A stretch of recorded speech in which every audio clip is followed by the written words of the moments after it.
Hello, everyone, and welcome to the next episode of Talking Acquisition.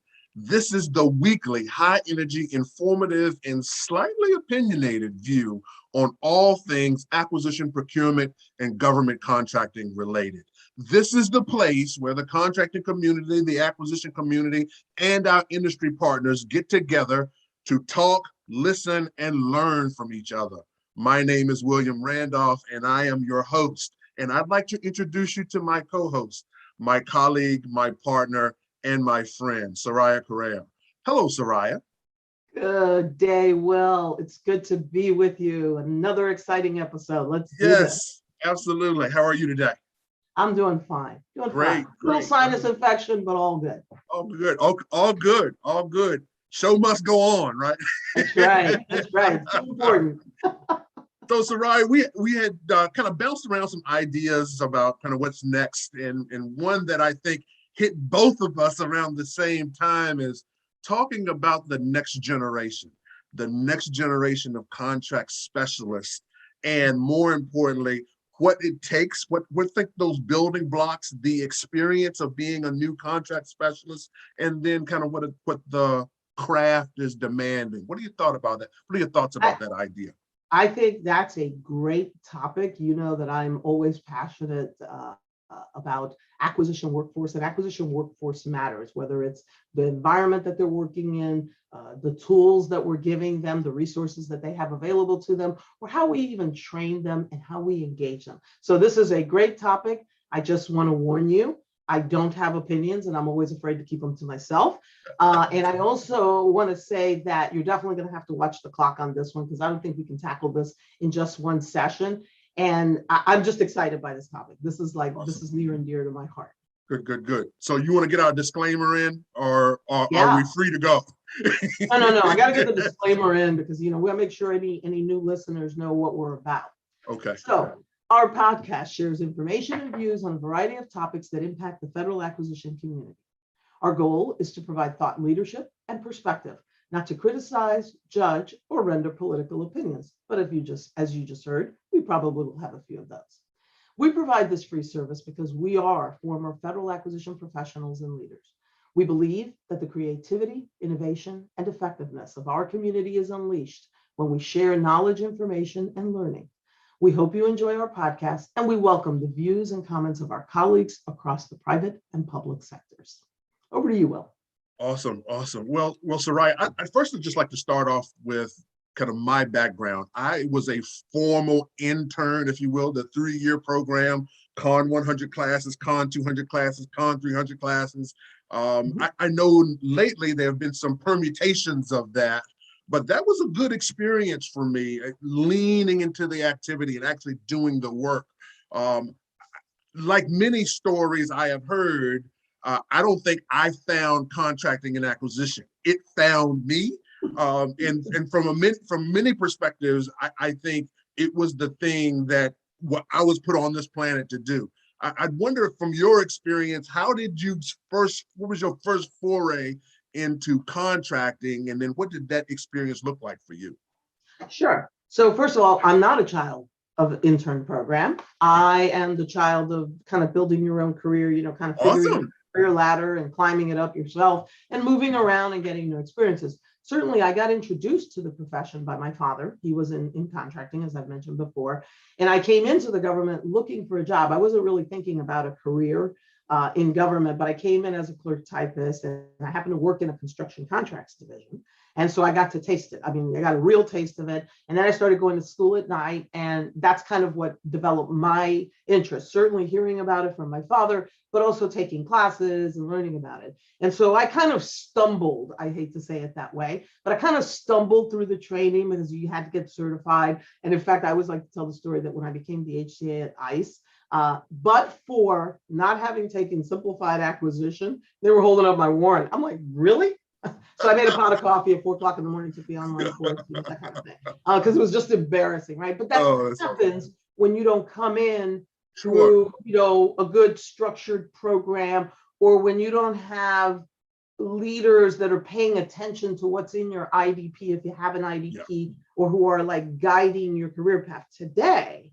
You probably shouldn't make that mistake, because there are like a ton of guides out there on what are the competencies, what are the courses, what's required for certification, et cetera. So I think we've come a long way from where you and I started from. And I just adding in, and I am an advocate of intern programs, even though I didn't come up with one. Sure. I trained a lot of people that came through them. I worked with a lot of folks, and I like the structure and the discipline of an intern program. Yeah, totally makes sense. But I love the story. I love your experience, because what that says is it doesn't matter how you start, or where you come from. If you have the piece parts, if you have the raw materials, and I think there are some raw materials that are just necessary to be effective in the craft. I think if you have the raw materials, you can be successful. One of the things I know, some of my contemporaries that I came up through the ranks with, some of them were big school graduates, small school graduates, procurement tech start, and then moving into the 1102, so 1106 to 1102, that model, all those work. So I'm just happy to hear that it's still that those models work. Now, I do, like you said, I do believe it's become much more regimented now. Now they're looking for the college degree, they're looking for the 24 hours of business credits, but I still think those raw materials of the individual that's very attentive, kind of engaging, understands business, has a good economic sense, all of that stuff. And it's because I think the job is asking more. Okay, what do you think about that? Is it something different? Yeah, no, I 100% agree with you. So going back a little bit, I didn't mention that when I came up in the world that I'm in, the procurement side of the business, the acquisition side, I didn't get my degree till I was 15. I mean, I worked on it, intermittently, but a lot of my jobs required travel, and then of course life happens and those kinds of things. So I didn't get my degree till late in life. So I'm like the complete opposite of your average, probably 1102, and I just like stumbled and worked my way through.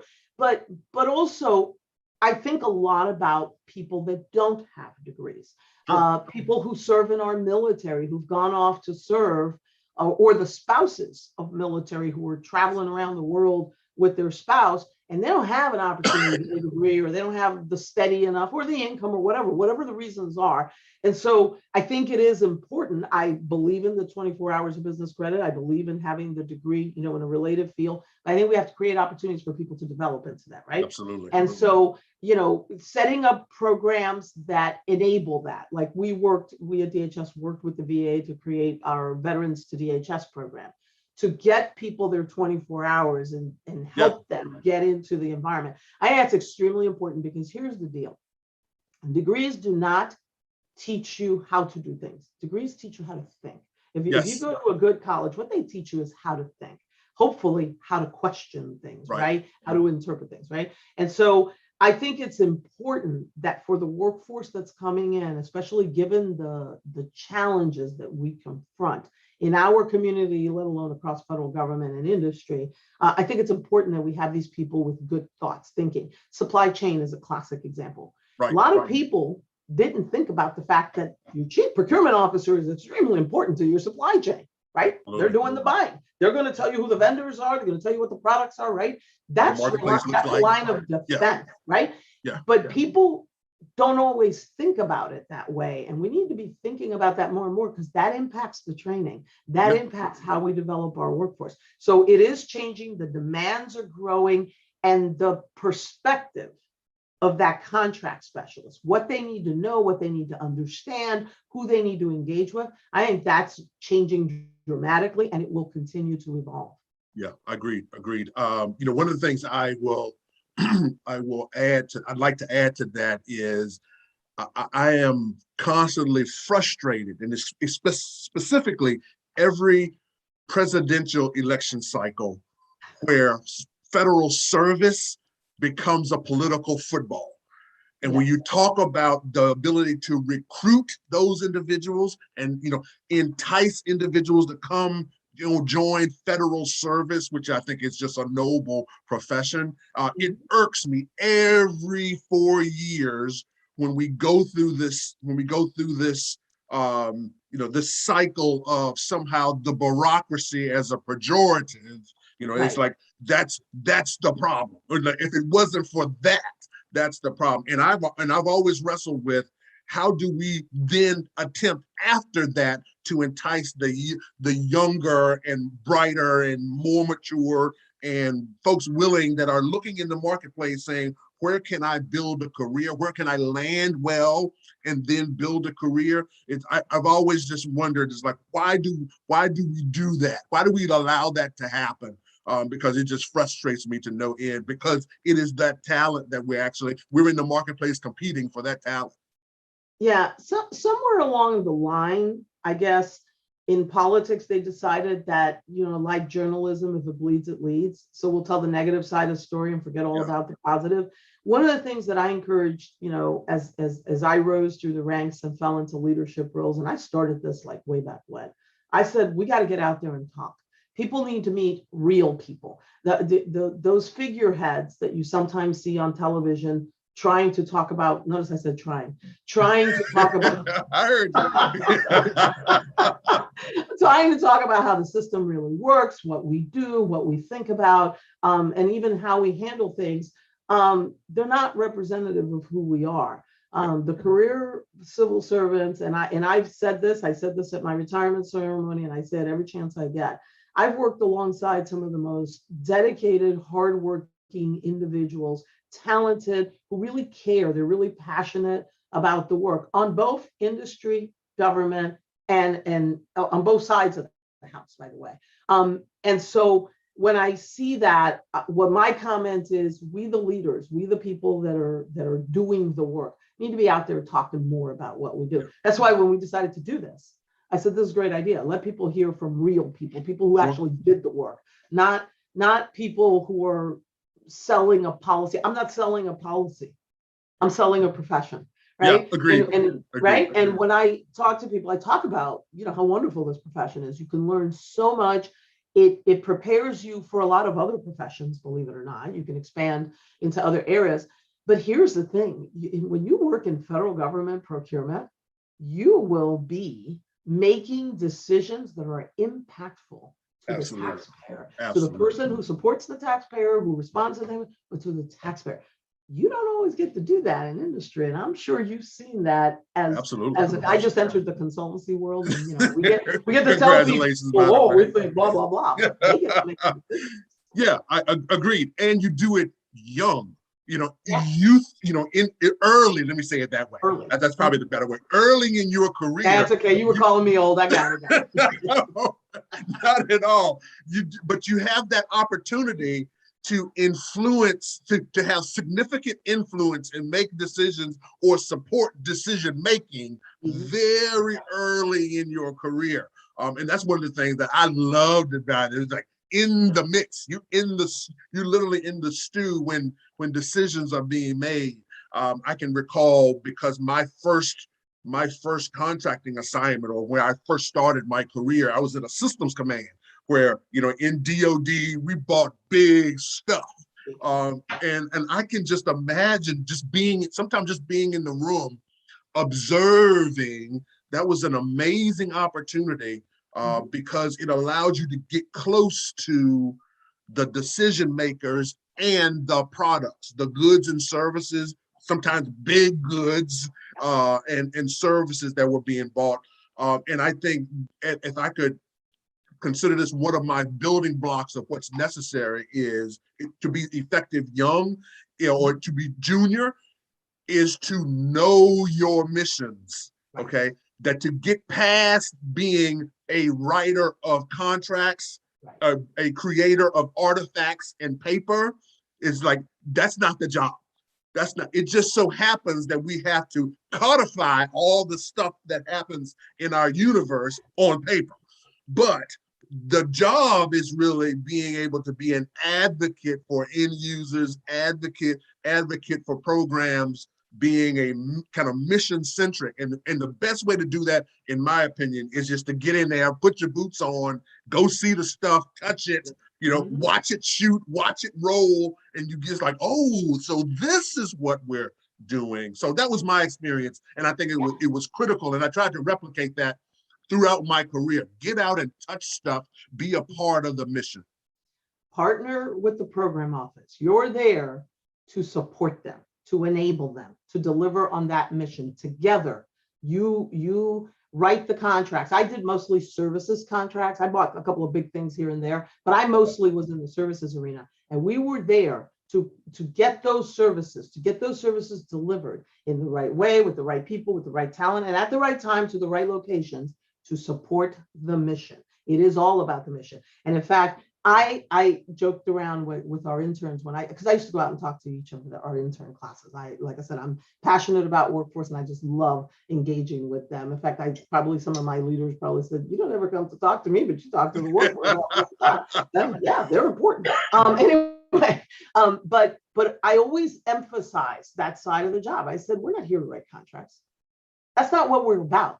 We're here to deliver on a mission, to be a part of that mission execution piece. Yeah. It just so happens that the end product of what we deliver is a contract or an order or whatever, some kind of instrument, right? But what we are here to do is make sure that we're enabling that mission, helping them achieve their objectives, keeping them out of trouble, ensuring that they're using like the right funds and properly applying them, and structuring the contract in a way that enables them to deliver. And it's one of the things, when we talk about training, you raise a really good point about being in the room with the leadership.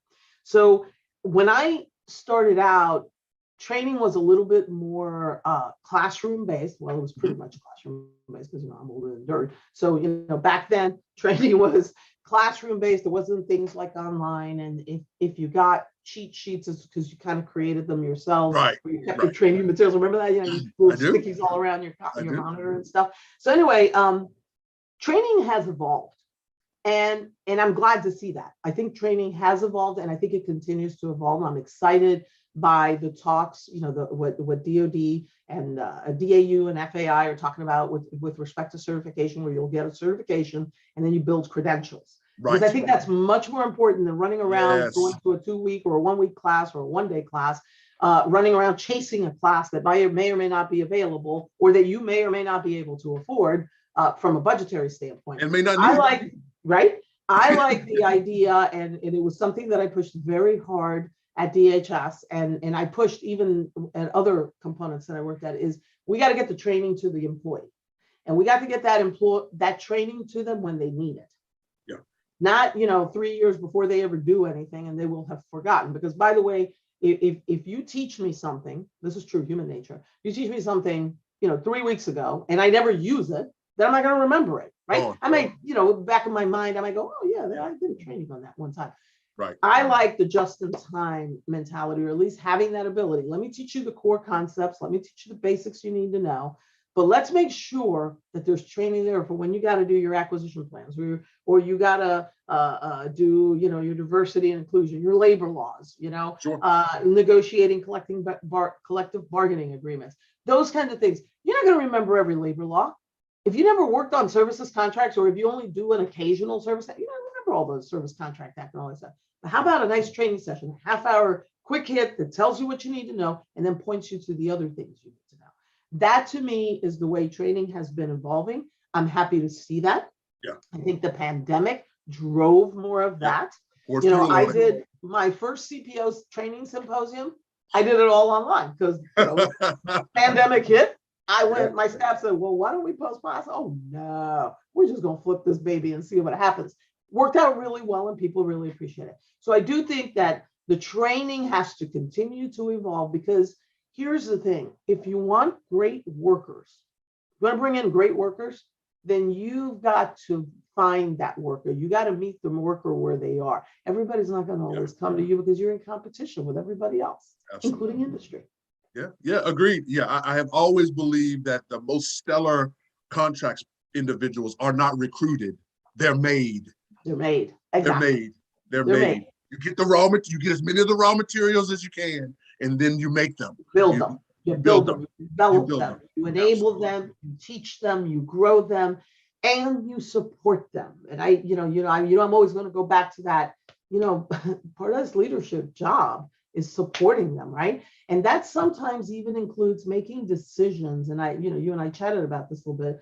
I wasn't afraid to let people go out on detail opportunities to other agencies and organizations, knowing that they could get recruited, they could, get the bug and want to stay over there. I knew that that was a risk that I was taking, but to me, it was well worth it because I was developing them for all of us, right? I was developing them for our federal government or for our industry. One way or another, I'm going to gain a benefit, right? Because that's just one more person out there who has the talent, the capabilities. But more importantly, what I used to tell my staff was, when we send them out there, there's two things that can happen. One is they come back a little bit smarter, a little bit more energized, ready to really hit the ground and appreciating us for helping develop them. Or they stay over there, but they'll tell people how they got there. They got there because they worked for people that trusted them and enabled them and empowered them to go do something different. So I'm a huge advocate of that. I'd love to see more, detailed opportunities, moving people around, both within government and even detailed opportunities with industry and government. Sure. Oh yeah, that's huge. That's huge. Exchange programs, I think, are good.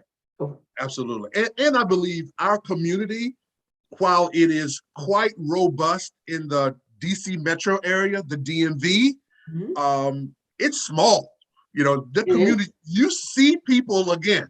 I used to tell the young people, don't piss anybody off because you will see them again somewhere. You will see them again. Our community in the DC metro area, that's our Mecca, if you will. That's our Mecca. If you're going to deploy the craft, at some point you got to come to Mecca. Okay. And so this is where the craft is deployed, but the community is so small. So from that perspective, it's like everybody's a friend. You can disagree, and we actually want healthy disagreement, but don't tick people off because you will see them again. I used to tell people, don't burn that bridge. You can light a match on it, but let's not set it on fire. Okay? You can light a match. It's okay to have, friendly disagreement and discourse and challenge one another. But at the end of the day, we're here to get a job done and we need to be working together. And by the way, everybody that you see on your way up, you're probably going to see them on your way down. Absolutely. You're probably going to trip over. I always remember, I tell a story when DHS was first set up. I walked into a meeting, we were talking about strategic sourcing. And I walk into a meeting and I sit down and I look to my right and here's a guy sitting next to me who I worked with at EPA. We were GS-13s together. He was now with one of the companies that was supporting us. And I was at the time in SES. And I'm like, whoa, small world.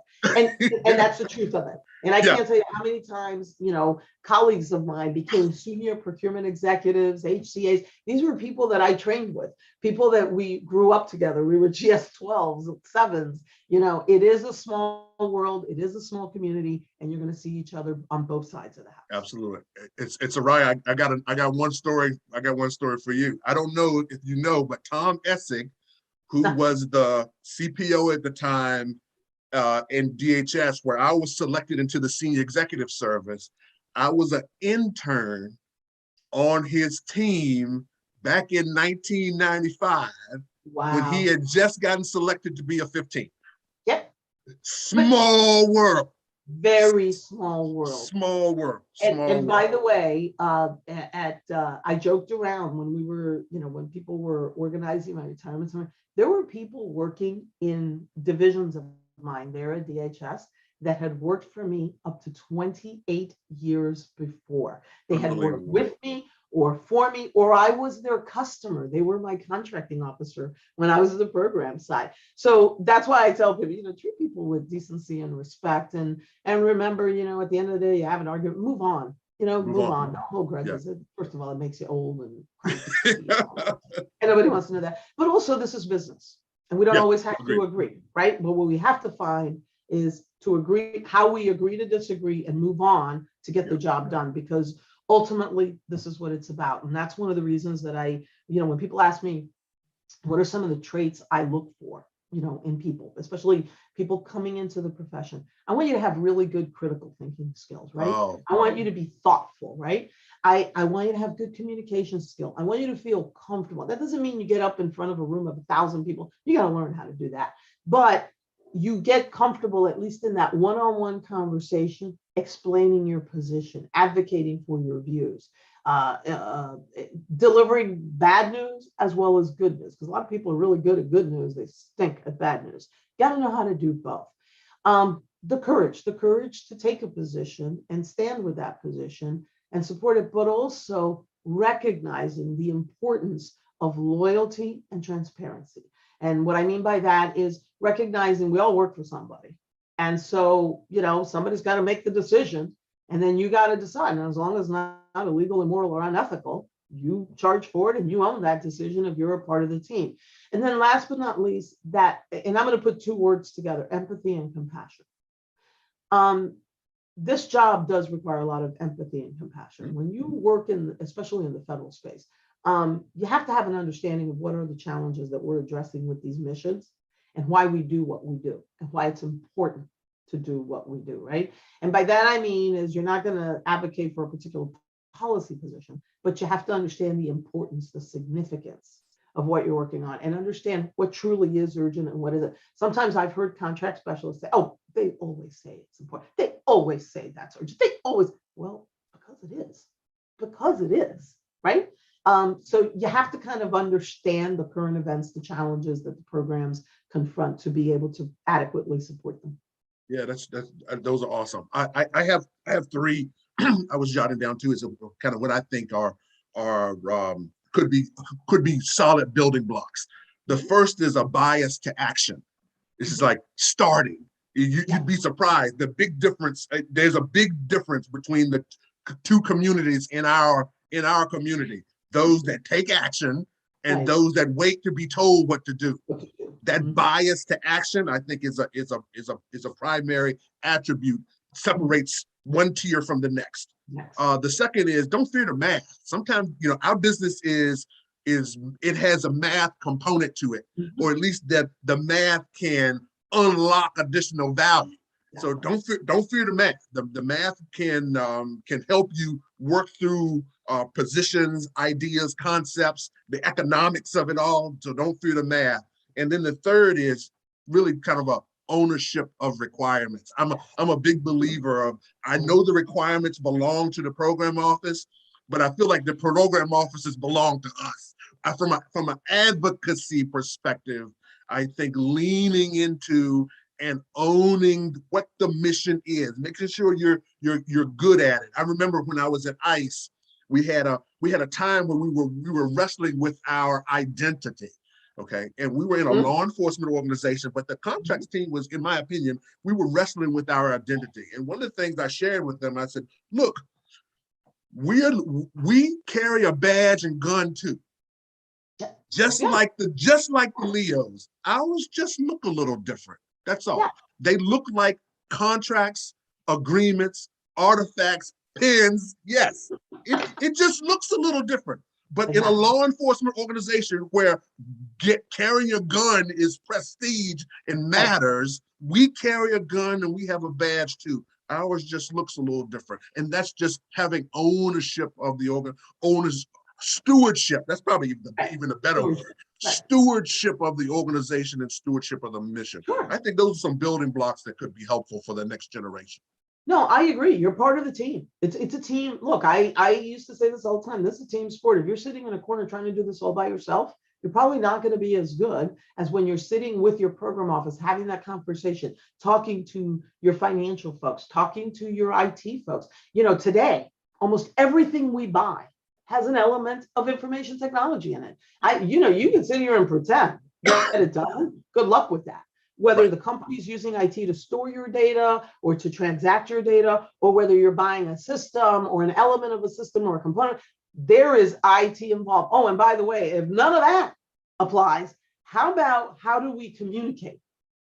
Right? We have to secure these systems. So it's imperative that we understand that we in the procurement community, we don't have to be the expert at it. We have to know enough to know where to go to get the information, to know who to go talk to, and to ask the right questions and say, hey, IT, have you seen this? Can't tell how many times I sat in meetings, and in fact, that's why I started some of our advanced acquisition planning activities that I did at some lower thresholds to say, whoa, we got to get IT to the table. then I don't know that they've seen this thing. Right. And I know that we need certain cybersecurity clauses, or we need to put certain protections into this, because they're going to be capturing our data or tracking our data, or storing our data in their databases. So I think it's extremely important that folks understand that as we evolve, the profession has continued to evolve, and it's not that we're going to be the doer of that, but we have to know who needs to be at the Absolutely. table with the team helping Yes. us out. Yes. I think that's extremely important, but your points are very well taken. They're very valuable. And I like that bias to action. I just thought that was supposed to be natural. Right? I forgot that you're right. There are people waiting to be told what to do. I was always the person that used to go, slow down, girl. Right. Slow down. We want to tell you what to do. That's so funny. So Soraya, we're at that time. We're approaching our time. I told you we have a problem on this one. You told me early. Shutting this one down. So we're at golden nugget time. Do you have a golden nugget for the community in this space when we're thinking about recruiting and then maturing and developing the next generation of contract professionals? Yeah. So first of all, you said it best. Contract specialists are not born, they're made. But they have to have certain inherent qualities, characteristics, desires within them. And you got to look for that right person and then feed that, grow it. That's the way I like to talk about it. It's build that organic capability. I love, going out and talking to people that are thinking about the profession before they've even really made their mark, because I want to share with them, you need to know what you don't know. This is part of any profession. Know what you don't know. Know yourself, right? Know your profession, but know yourself as well. And know what brings you passion, what interests you, and then pursue that. And I think that's true for the contracting profession. But us as leaders, we got to find the right person with the right attitude and the right core skill sets to be in the profession, and then we develop them. And sometimes development means we got to let them go too. Yeah, I get it. Yes. So mine, that's amazing. You make me want to get back into the fight. It's like, how could I get back in and get into some contracts? So my golden nugget is simply this, and I touched on it a little bit earlier, but I want to beat it for the community. We must honor public service. We've got to honor public. We got to get out of this idea that somehow public service is a peg or two less than. We've got to honor public service and then honor the craft. The craft can take you anywhere you want to go, literally. And we have people in our shared background that have gone to the highest levels of government service, starting out as contract specialists and contracting officers. So, exactly. So very proud of many of them. Very proud. And I'm with you. I beat my chest all the time. It's like, yes, the community can take you. This craft can, if you honor it, lean in. This craft can take you anywhere you want to go. So we need to. I say this to the entire community. We should honor public service and then honor the craft. Well, and you know what? You're right. And you know how the best way to honor it is? Let's get out here and talk about it. Let's talk about what we do, and let's tell the real stories. Don't let those one-offs where somebody did something dumb or something illegal or immoral or unethical. Don't let that be the story. Be the narrative. Because for that one person, there are thousands, hundreds of thousands. I would guess even maybe 1 million that are doing a great amazing job. I know I've got a lot of them. So yes, I'm with you. And it's always fun talking acquisition with you. Absolutely. And with that, another one in the books. Thank you, Soraya. Another amazing episode. This one's near and dear to my heart. And I can tell after we got into it, we have some shared beliefs on this topic, creating, recruiting, identifying, recruiting, and then developing the next generation. Our country needs them. Our organizations need them. So I'm excited to have this conversation and can't wait for the next one. All right. Thank you for the opportunity. See you soon. Take care. Bye-bye.